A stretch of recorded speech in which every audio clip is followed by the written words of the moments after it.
Hi there, and thank you for tuning in to our Take 10 tutorial on the superficial front line and the superficial back line. So when we're referring to the body, whether it be in our physiotherapy clinic or in our plus Pilates classes, we often refer to meridians or anatomy trains, and sometimes we refer to them as slings. So I thought it'd be useful to share a little bit more detail about these with you with a nice visual image so you could get a real sense of what it is we mean when we discuss these with you. So we're going to start by looking at the superficial back line.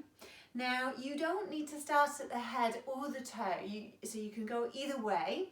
I always generally like to start from the foot upwards, and it's really important to recognise that the foot has a very important part to play when it comes to how the body functions and how we are orientated throughout the body. So the foot is the part of us that plants us on the ground and then influences everything up from there. So what the feet are doing is very important. And from the sole of the foot, moving up the back of each calf to your calf muscle is your gastrocnemius, and then we follow upwards through the hamstrings muscle group, through the sacrum and some ligaments here, and then up along the side of the vertebrae on either side of the spine, all the way through the top of the head. And on this image here, you can see perhaps just a little more clearly that that tissue comes all the way through to the forehead, to the eyebrow ridge. So when we're doing an exercise such as TP, we're actually lengthening and elongating the superficial back line through its entirety, which can feel really impressive. Now, although you might feel it in your calves primarily, it's not that you're not influencing other myofascial tissue.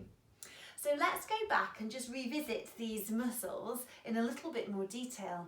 Now, the calf muscle is primarily a plantar flexor, which means it points your foot rather than flexes it upwards. It's a very important propulsive muscle, so when we're walking or running, it's essential we have a good functioning calf complex, but it also is an important vascular pump, so it can help to get the blood all around the leg and push back up through the leg towards the heart again.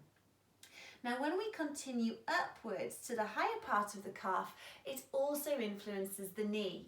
So the calf points the foot, but it also bends the knee, along with the hamstrings muscle group. So when we talk about hamstrings, it's not just one muscle stuck on the back of your upper thigh, it's a group of muscles, and they influence at the knee level where they bend the knee, but they also extend the hip. And so the movement you will see and feel is when the leg moves behind you. Now that group of muscles works with the buttock muscles, gluteus maximus specifically, to create that backwards movement of the leg. So if you have lots of hamstring function and less gluteal function, that can sometimes lead to an overdominance in that area, which can be where we sometimes talk about muscle imbalance, and we'll come back on that shortly.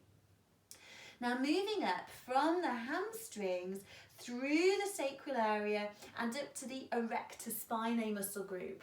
Now again, like with the hamstrings, the erector spinae muscle group are not just one muscle, they are a series of slim muscles that all work alongside one another with the purpose of erecting our spine, so keeping us upright.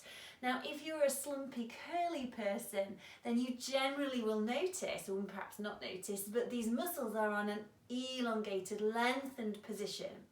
So we need to be doing exercises that help to contract these muscles in order to help to keep us upright. And there are lots of ways that we can do that.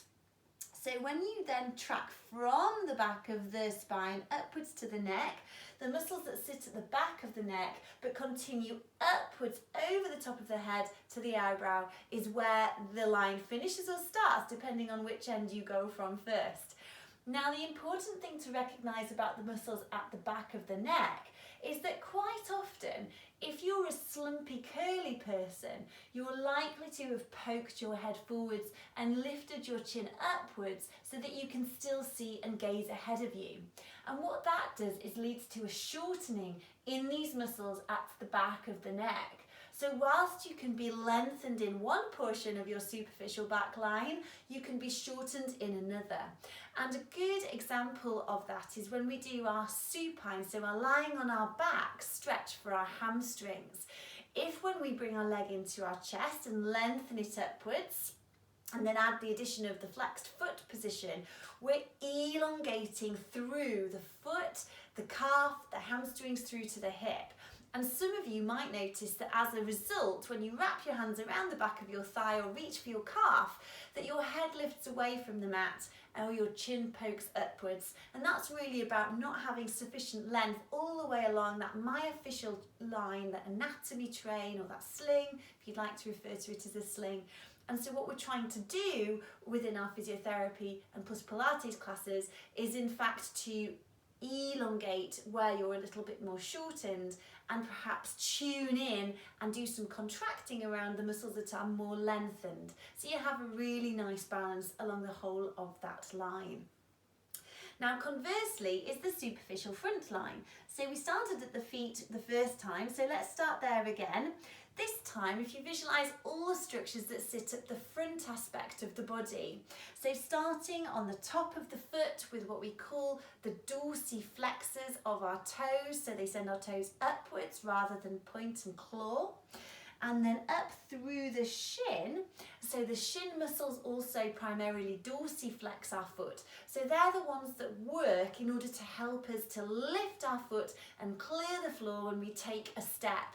And if we have a weakness in these muscles, or sometimes people know this as a foot drop, which might be associated with a nerve problem or post-stroke, for example, then these sorts of problems mean that somebody's more likely to catch their foot when they bring the foot through for the next step, and that can of course lead you to slip, trip or fall. Now moving upwards through towards the thigh area, we have the quadriceps muscle group. And again, as the name suggests, not just one muscle, but 4 muscles, 4 separate strands, all performing a similar role. And the quadriceps, again, like the hamstrings, have 2 actions. So this time they straighten the knee, whereas the hamstrings bend the knee, but they flex the hip, whereas the hamstrings extend the hip. So to flex the hip, you're bringing your leg into a position like tabletop. It's not just the quadriceps that are active for that movement, but they definitely do contribute. Then we continue up and join through the pelvis up to the abdominal muscles. So the 6-pack muscles, rectus abdominis to be sure. We take our abdominal muscles and then continue that fascial connection all the way through our chest and our sternum area and through to the front aspect of the neck. So again, like with the superficial back line, we have a combination of some lengthening and some shortening that influences our posture overall.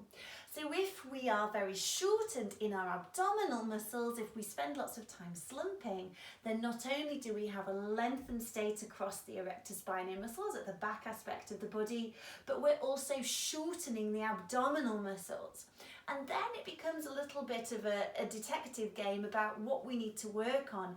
Is it that the muscles at the front aspect of the tummy are shortened, relatively shortened, and they need to be lengthened so that you're able to access the muscles that help to keep you more upright?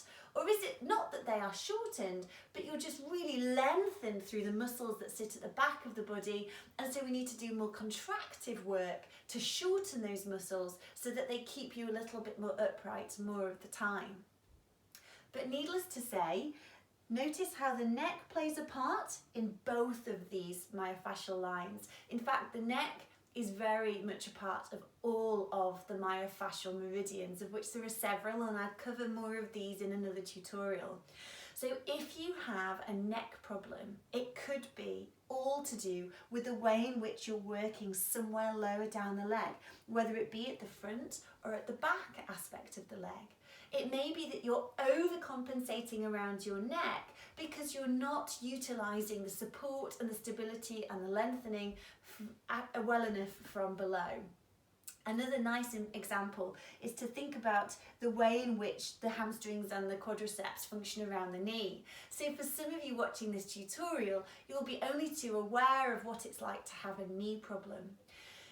One thing we primarily do with a knee problem is to strengthen the quadriceps. So we're looking more at the superficial front line for that. But if we don't have adequate length in the hamstring muscles and the calf, then in fact what we will find is that we're unable to sufficiently strengthen the quadriceps because the knee is unable to get fully straight, because the muscles at the back of the knee are shortened and contracting and stopping that from occurring. So it's a bit like having a tug of war really, and it's important that we understand what it is that we need to be working on so that we can restore that muscle balance and feel better. So there are lots of ways in which you can work through your superficial backline and your superficial front line. And I'd like you just to take a moment, having watched this tutorial, to think about where you might need to do a little bit of strengthening and a little bit of lengthening relative to your posture and your problem areas. But please always remember that when it comes to your myofascial tissue, so the muscles and the fascia and the ligaments and the tendons all join up to form this important connective tissue web, is that one area influences another. No muscle stands alone. You cannot function without the muscles working in series and in tandem. So it's all about trying to understand where it is you need to be strengthening and where it is you need to be lengthening, relatively speaking. The front and the back of the body have a direct influence on one another. So it's important that you don't consider just one side of the body, but the other side as well. So I hope that's been useful and an introduction to your anatomy trains, your myofascial meridians, and what we might commonly know as our muscle slings. Thank you for watching. Until next time.